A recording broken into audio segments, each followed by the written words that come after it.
Baik, Assalamualaikum warahmatullahi wabarakatuh. Kita bertemu kembali dalam video pembelajaran untuk mata kuliah Hukum Acara PTUN. Pada kesempatan pertemuan kali ini, saya akan menyampaikan mengenai objek sengketa di PTUN. Untuk mengetahui apa itu yang menjadi objek sengketa di PTUN, cara yang cukup mudah untuk mengetahuinya itu adalah dengan mengetahui atau dengan melihat pengertian apa itu sengketa tata usaha negara. Pengertian mengenai sengketa tata usaha negara itu disebutkan di dalam pasal 1 angka 4 Undang-Undang PTUN. Sengketa tata usaha negara adalah sengketa yang timbul dalam bidang tata usaha negara antara orang atau badan hukum perdata dengan badan atau pejabat tata usaha negara, baik di tingkat pusat maupun di daerah, sebagai akibat dikeluarkannya keputusan, termasuk sengketa kepegawaian berdasarkan peraturan perundang-undangan yang berlaku. Nah, dari rumusan ini tampak jelas bahwa munculnya sengketa itu akibat dikeluarkannya keputusan tata usaha negara, termasuk sengketa kepegawaian. Jadi objek sengketanya adalah keputusan tata usaha negara.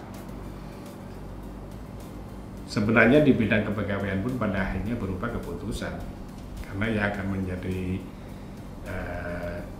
permasalahan hukum dalam bidang kepegawaian itu juga berupa keputusan-keputusan, baik keputusan mengenai pengangkatan, mengenai keputusan tentang mutasi, keputusan tentang pemberhentian, yang itu keputusan-keputusannya itu dapat diajukan gugatan ke peradilan tata usaha negara, tentu setelah melalui proses atau prosedur upaya administratif di internal atau lembaga yang berwenang menyelesaikan perselisihan kepegawaian itu.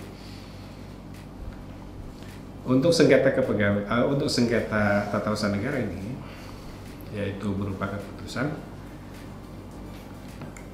ada hal penting yang perlu didiskusikan pada kesempatan kali ini. Karena keputusan itu sendiri, kalau kita lihat pada pengertiannya,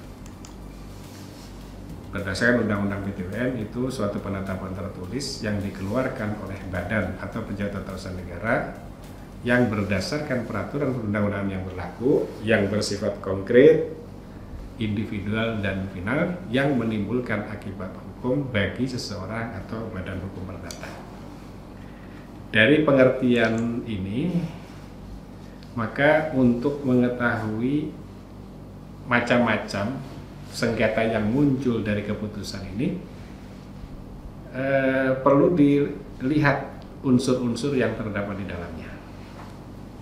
Hal ini karena ada beberapa keputusan yang menjadi objek sengketa itu sebenarnya tidak memenuhi keseluruhan dari makna keputusan yang dirumuskan pasal 1 angka 3 Undang-Undang PTUN itu, tetapi menjadi objek sengketa. Nah, karena itu perlu dirinci di sini. Pertama, unsur penetapan tertulis. Jadi yang menjadi objek sengketa itu penetapan tertulis. Keputusan itu memang merupakan suatu penetapan tertulis yang dikeluarkan oleh badan atau pejabat tata usaha negara. Tetapi dalam penyelesaian sengketa di PTUN, yang kemudian menjadi objek sengketa itu tidak selalu penetapan tertulisnya itu berupa keputusan-keputusan yang lazim digunakan dalam penyelenggaraan administrasi di lingkungan pemerintahan. Karena keputusan itu sebagai satu instrumen hukum di dalam penyelenggaraan urusan pemerintahan itu memiliki bentuk yang sudah tertentu, atau boleh dikatakan ada bentuk yang relatif baku dalam penyelenggaraan administrasi di Indonesia. Misalnya untuk keputusan kan biasanya instansi pemerintah yang mengeluarkan keputusan itu ada surat khusus ya. Maksudnya khusus itu ada kop yang di situ menunjukkan nama instansi pemerintah yang mengeluarkan keputusan. Misalnya kementerian apa gitu. Kemudian di bawahnya ada alamat dari instansi itu. Dan ini menjadi penting alamat ini karena nanti dalam rangka merumuskan gugatan itu alamat tergugat itu adalah alamat kantor itu yang tertera dalam keputusan itu, bukan alamat fungsionaris atau pejabatnya, tetapi alamat kantor itu. Karena dalam sengketa tata usaha negara sebenarnya yang menjadi pihak tergugat itu adalah institusinya, bukan pejabatnya. Nah, karena itu penting itu pencantuman alamat itu, alamat, nomor telepon, faksimil atau email ya. Itu tercatat, itu satu. Kemudian di bawahnya nanti ada surat keputusan tentang apa itu. Kemudian di bawah itu ada namanya konsideran, ada konsideran menimbang, mengingat, kemudian ada diktum. Lalu di bawah itu ada pernyataan waktu berlaku keputusan ini. Keputusan ini mulai berlaku pada tanggal ditetapkan. Lalu ada penetapan waktu berlaku, kemudian paling akhir dari satu keputusan formal itu ada namanya tanda tangan pejabat atau ondertekening.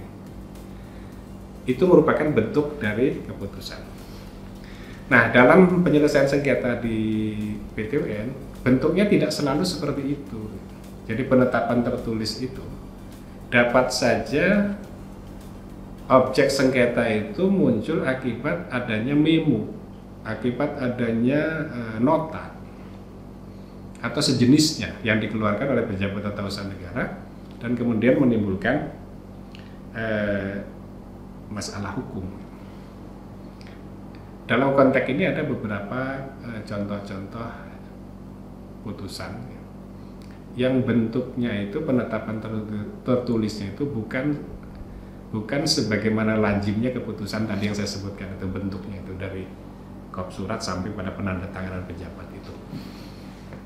Misalnya ada bentuknya itu berupa surat undangan.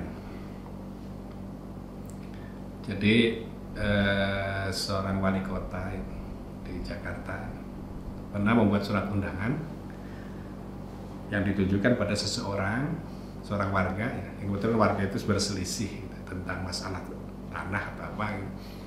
Kemudian wali kota ini punya inisiatif untuk ikut menyelesaikan.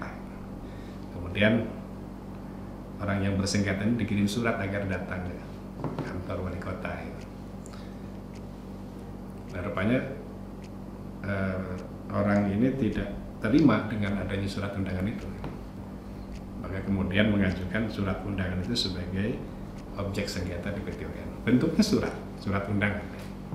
Jelas kalau surat undangan itu kalau dilihat dari segi formal suatu keputusan tidak memenuhi kualifikasi keputusan. Terlepas dari kemudian tidak terjadi penyelesaian sengketa karena perdamaian, itu soal lain. Tetapi yang jelas bahwa itu pernah diajukan ke PT UN dan diterima. Contoh kedua misalnya ada berupa pelang. Ya. Pelang itu papan bertuliskan. Waktu itu kejadian di Palembang. Jadi ada tanah milik warga itu. Kemudian di atas tanahnya itu dipasang pelang oleh lurah ya, atas perintah camat. Pelang itu tertuliskan ini tanah sengketa. Nah, pemilik tanah tidak terima. Kemudian mengajukan gugatan ke PT UN. Gugatannya diterima. Dan pemasangan pelang itu dianggap pelanggaran hukum gitu, oleh pejabat tata usaha negara. Jadi bentuknya pelang. Nah, dalam undang-undang ini, undang-undang PT UN memang dimungkinkan untuk menjadikan objek sengketa itu berupa penetapan tertulis meskipun bentuknya tidak sebagaimana lazimnya keputusan yang biasa digunakan dalam penyelenggaraan administrasi pemerintahan. Sehingga bisa berupa memo atau nota atau surat undangan tadi, bahkan pelang itu menjadi objek sengketa. Dan undang-undang memang menentukan sepanjang itu sudah jelas siapa yang mengeluarkan, tujuannya apa, kemudian ditujukan kepada siapa, itu juga harus jelas. Sehingga itu memenuhi kualifikasi sebagai penetapan tertulis. Kemudian unsur yang kedua untuk keputusan ini dikeluarkan oleh badan atau pejabat tata usaha negara, dan untuk bagian ini siapa badan atau pejabat tata usaha negara sudah pernah didiskusikan pada kesempatan lain. Pada kesempatan ini hanya saya ingin menggarisbawahi bahwa badan atau pejabat tata usaha negara yang semula hanya dirumuskan organ yang melaksanakan urusan pemerintahan, yakni urusan yang bersifat eksekutif, hal itu kemudian mengalami perluasan makna, sehingga kemudian badan atau pejabat tata usaha negara atau pihak tergugat ini mengalami perluasan juga. Kemudian yang berikutnya berdasarkan peraturan perundang-undangan, keputusan tata usaha negara itu merupakan atau istilah yang sering digunakan itu sebagai norma penutup, norma penutup dari rangkaian norma-norma hukum di bidang publik. Dan rangkaian norma hukum di bidang publik itu dari yang bersifat umum, sangat umum dan seterusnya sampai ke tingkat konkret. Nah, konkret dari satu rumusan norma itu instrumen hukum yang digunakan adalah putusan.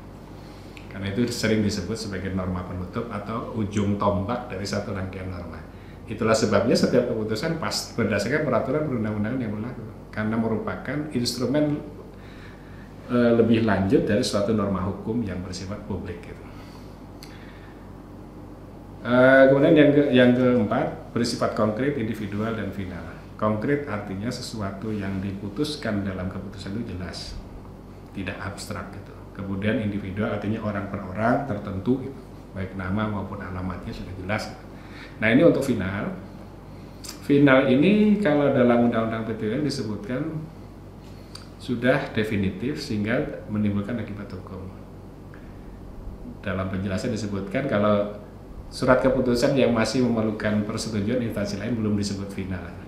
Nah, ini menurut dari kajian analisis akademis sebenarnya penjelasan ini kurang tepat gitu.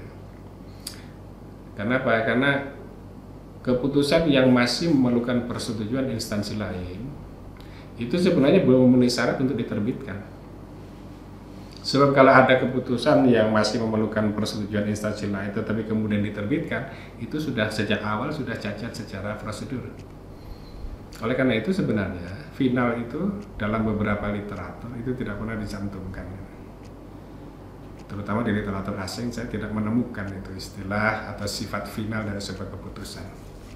Karena begini asumsinya bahwa semua keputusan yang sudah diterbitkan itu harus dianggap final. Harus dianggap final. Yang masih memerlukan persetujuan belum layak diterbitkan. Karena masih harus diselesaikan dulu prosedurnya. Itu yang perlu saya jelaskan, saya kira itu untuk unsur objek sengketa keputusan ini. Kalau menimbulkan akibat hukum jelas ini merupakan awal dari munculnya gugatan itu. Itu objek sengketa yang ditentukan dalam Undang-Undang PTWN. Lalu ada hal penting mengenai penetapan tertulis ini. Ada unsur yang pertama, karena ada jenis keputusan yang tidak ada wujud tertulisnya. Keputusan yang tidak ada wujud tertulisnya itu disebut dengan keputusan fiktif. Tidak ada wujudnya tapi dianggap ada. Itu keputusan fiktif. Nah, Undang-Undang PTWN itu ditentukan di dalam pasal 3. Yang intinya itu kalau ada satu permohonan yang diajukan oleh warga, kemudian badan atau pejabat tata usaha negara itu kan sebenarnya harus menjawab permohonan itu. Tetapi kalau dalam jangka waktu sebagaimana ditentukan pasal 3 itu, kalau dalam jangka waktu 4 bulan sejak diterima permohonan, kemudian badan yang bersangkutan, badan atau pejabat tata usaha negara yang bersangkutan tidak menjawab permohonan itu, maka permohonan yang diajukan itu dianggap ditolak.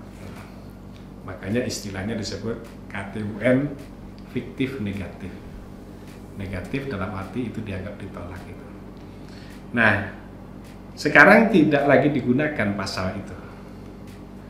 Pasal 3 Undang-Undang PTWN itu meskipun secara yuridis formal belum dicabut, tetapi dalam praktek penyelesaian sengketa di PTWN sudah tidak digunakan lagi, karena yang digunakan saat ini adalah ketentuan pasal 53 Undang-Undang Administrasi Pemerintahan yang dikenal dengan istilah KTUN fiktif positif. Jadi kalau ada permohonan yang diajukan oleh seorang warga dan telah lewat 10 hari kerja sejak permohonan itu diajukan, maka tidak menjawab permohonan yang diajukan warga itu dianggap mengabulkan. Jadi pejabat yang tidak menjawab permohonan itu dianggap mengabulkan permohonan itu, maka sebutannya fiktif positif. Kenapa disebut fiktif? Karena memang tidak ada wujud keputusan penolakan atau pengabulannya, tetapi dianggap ia mengabulkan. Nah ini kemudian kalau setelah lewat 10 hari kerja kemudian tidak dijawab permohonan yang diajukan itu, maka si pemohon ini dapat mengajukan permohonan, sekarang disebutnya gugatan ke PT UN, yang intinya itu minta penetapan pada hakim PT UN bahwa permohonan yang diajukan itu dikabulkan secara hukum gitu. Itu perkecualian dari penetapan tertulis untuk keputusan fiktif ini. Adapun yang lain mengenai objek sengketa yang kemudian muncul itu terkait dengan perluasan dari karena adanya Undang-Undang Administrasi Pemerintahan. Jadi kalau semula PT UN itu hanya yang menjadi objek sengketa itu hanya keputusan tata usaha negara, tetapi kemudian setelah adanya Undang-Undang Administrasi Pemerintahan, di PT UN juga ada beberapa objek sengketa lainnya yang muncul atau yang menjadi kewenangannya itu. Di antaranya berupa kewenangan untuk menguji ada tidaknya penyalahgunaan wewenang, yang itu kemudian diatur lebih lanjut melalui Peraturan Mahkamah Agung Nomor 4 Tahun 2015. Prosedurnya diatur di sana. Nah di sini yang perlu didiskusikan kenapa muncul kewenangan itu. Ini sejarahnya sebenarnya terkait dengan penyelesaian sengketa di bidang pidana sebenarnya. Jadi banyak pejabat-pejabat publik itu yang didakwa melakukan tindak pidana atas dasar pasal 3 Undang-Undang Tindak Pidana Korupsi. Itu kemudian diuji oleh hakim pidana. Sebagaimana diketahui bahwa penyalahgunaan wewenang itu secara konsep itu merupakan konsep yang ada dalam hukum administrasi, dan itu konsep itu muncul dari jurisprudensi Conseil d'État Prancis. Karena itu merupakan konsep hukum administrasi yang kemudian dalam tanda petik dipinjam oleh peradilan pidana dan menjadi bestandard delik, menjadi inti delik dari pasal 3 Undang-Undang Tindak Pidana Korupsi. Jadi konsep hukum administrasi kemudian dipinjam oleh konsep pidana. Nah kemudian diterapkan oleh hakim pidana. Nah ini menjadi problem dalam praktek itu. Kenapa? Karena ketika konsep itu merupakan konsep hukum administrasi, kemudian dimaknai, diterapkan oleh hakim pidana, ini terjadi masalah. Karena frame of reference, kerangka berpikir hakim pidana tentu kerangka berpikir yang dibangun berdasarkan norma-norma hukum pidana. Sementara yang dihadapi itu persoalan administratif. Sehingga ada kemungkinan pemahaman dan pemaknaannya itu kurang tepat. Oleh karena itu kemudian dialihkan agar penyalahgunaan wewenang itu diuji oleh hakim yang tepat, yaitu oleh hakim PT UN. Karena di PT UN itu ya hakimnya adalah hakim yang menerapkan norma-norma hukum administrasi. Jadi secara keilmuan, secara konsep itu tepat dinilai di sana. Itu yang melatar belakangi Perma nomor 4 tahun 2012 tentang pengujian ada tidaknya unsur penyalahgunaan wewenang oleh hakim PT UN. Kemudian ada juga menguji tindakan faktual. Nah ini mengenai tindakan faktual, ini juga merupakan perkembangan dalam penyelesaian sengketa di PT UN. Apa yang dimaksud dengan tindakan faktual di sini?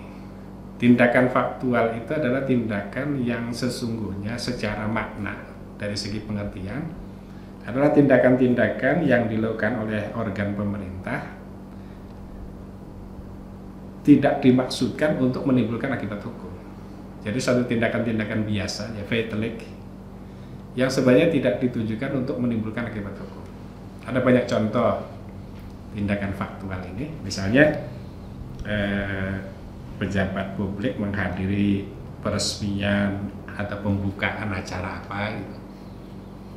Atau dalam beberapa literatur disebut seperti membangun gedung, membuat jalan dan sejenisnya, itu digolongkan sebagai vital handling.